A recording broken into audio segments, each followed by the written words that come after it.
एक गांव में दो मित्र नकुल और सोहन रहते थे। नकुल बहुत धार्मिक था और भगवान को बहुत मानता था, जबकि सोहन बहुत मेहनती था। एक बार दोनों ने मिलकर 1 बीघा जमीन खरीदी, जिससे वो बहुत फसल उगाकर अपना घर बनाना चाहते थे। सोहन तो खेत में बहुत मेहनत करता था, लेकिन नकुल कुछ काम नहीं करता, बल्कि मंदिर में जाकर भगवान से अच्छी फसल के लिए प्रार्थना करता था। इसी तरह समय बीतता गया। कुछ समय बाद खेत की फसल पककर तैयार हो गई, जिसको दोनों ने बाजार ले जाकर भेज दिया और उनको अच्छी पैसा मिली। घर आकर सोहन ने नकुल को कहा कि इस धन का ज़्यादा हिस्सा मुझे मिलेगा, क्योंकि मैंने खेत में ज़्यादा मेहनत की है। ये बात सुनकर नकुल बोला कि धन का तुमसे ज़्यादा हिस्सा मुझे मिलनी चाहिए, क्योंकि मैंने भगवान से इसकी प्रार्थना की, तभी हमें अच्छी फसल हुई।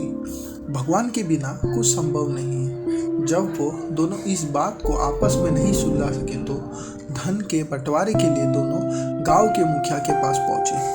मुखिया ने दोनों की सारी बात सुनकर दोनों को एक एक बोरा चावल दिया और उसमें से कंकड़ और फत्तर और चावल को अलग अलग करने कहा। मुखिया ने कहा कि कल सुबह तक तुम दोनों को इसमें से चावल और कंकड़ अलग अलग कर लेके आएंगे और मैं उस धन का निर्णय लूँगा और किसको ज़्यादा हिस्सा मिलना चाहिए मैं तब बोलूँगा। दोनों चावल की बोरी लेकर अपने घर चले गए। सोहन ने रात भर जमकर चावल और कंकड़ को अलग किया, लेकिन नकुल चावल की बोरी को लेकर मंदिर में गया और भगवान से चावल में से कंकड़ अलग करने की प्रार्थना की। अगले दिन सुबह सोहन जितने चावल और कंकड़ अलग कर सके उसको ले जाकर मुखिया के पास गया, जिससे देखकर मुखिया खुश हुआ। नकुल वैसे ही वैसे बोरी को ले जाकर मुखिया के पास गया। मुखिया ने नकुल को कहा कि दिखाओ तुमने कितने चावल साफ किए हैं। नकुल ने कहा कि मुझसे भगवान पर पूरा भरोसा है कि सारे चावल साफ हो गए। जब बोरी को खोला गया तो चावल और कंकड़ वैसे के वैसे ही थे।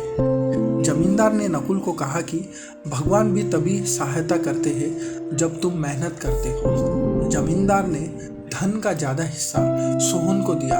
इसके बाद नकुल भी सोहन की तरह खेत में मेहनत करने लगा और अब की बार उनकी फसल पहले से भी अच्छी हुई। तो दोस्तों, हमें इस कहानी से ये सीख मिलती है कि कभी भी भगवान के भरोसे नहीं बैठना चाहिए। हमें सफलता प्राप्त के लिए मेहनत करनी चाहिए। धन्यवाद।